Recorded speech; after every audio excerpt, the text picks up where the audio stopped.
Picture this. You buy a brand new, sleek electric scooter. You take it out to an empty stretch of road, push the throttle all the way down, and the speedometer climbs rapidly. Then you hit exactly 15 miles per hour, and it just stops accelerating. You can physically feel the motor holding back, as if you have slammed into an invisible wall. The frustrating part is looking at the actual machine beneath your feet. It has a massive lithium battery and a heavy, over-engineered motor. It clearly has more power. You paid for 100% of a high-performance vehicle, but a hidden system is intentionally locking you out of 40% of its capabilities. This restriction affects millions of daily riders. Walk down almost any city sidewalk in the world, and you will see the exact same artificial throttling at play. Major brands built these machines to handle 25, sometimes 30 miles per hour straight out of the box. Whether you are looking at a Segway or a Xiaomi, the hardware specs are remarkably consistent, yet they all crawl along at a snail's pace. The limitation is not caused by weak batteries or mechanical flaws. The physical beast you bought is trapped inside an invisible digital cage. This cage exists because lawmakers across the United States, Europe, and the UK looked at an influx of fast, silent vehicles hitting city streets and panicked. To avoid total bans, scooter companies agreed to a massive compromise. They wrote a tiny piece of code called a speed limiter and baked it directly into the scooter's brain. When you hit that legal limit, the software literally cuts power. It tells the battery to immediately stop feeding the engine.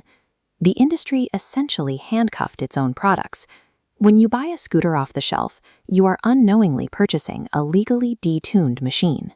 For years, hacking a vehicle meant ripping open the deck, soldering tiny wires, and risking a lithium battery fire just to get a few extra miles per hour. But a quiet rebellion on internet forums realized something crucial. Because modern scooters require Bluetooth to connect to smartphone apps, they inadvertently left the digital front door wide open. Independent developers started writing custom firmware.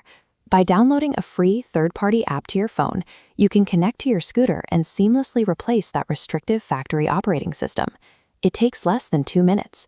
You press a single button on your screen, and you don't even have to pick up a screwdriver. The first time you ride an unlocked scooter, the difference is shocking. The throttle response becomes aggressive, and hills that used to make the motor groan are suddenly effortless to climb. Hitting 25 miles per hour on a machine the size of a skateboard is a thrilling experience. Tearing down that invisible wall instantly connects you to the pure physics of the machine, giving you true ownership over your purchase for the first time. But removing those software limits pushes the physical hardware closer to the edge. The scooter will chew through its battery much faster, and the extreme motor heat can severely reduce its lifespan over time. Then there is the legal reality. By overwriting the factory code, you are operating a machine that no longer meets the safety certifications required for city streets. Law enforcement in cities with strict traffic laws actively target these modified scooters, handing out massive fines or outright impounding them on the spot. Bypassing the manufacturer's limits is a classic risk-to-reward scenario. You hold the power, but the responsibility for hardware survival and pedestrian safety shifts entirely onto your shoulders.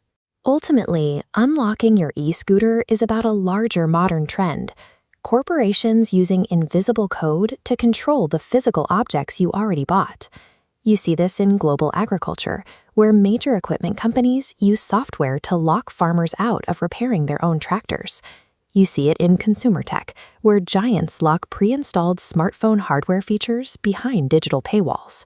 Flashing custom firmware onto your scooter is a deliberate assertion. It is a statement that if you bought the hardware, you alone should decide how it operates. As more of our physical objects are governed by invisible code, we are forced to ask who truly retains the final authority. On 2 wheels, that authority is currently accessible through your smartphone. You just have to decide if you are willing to exercise it.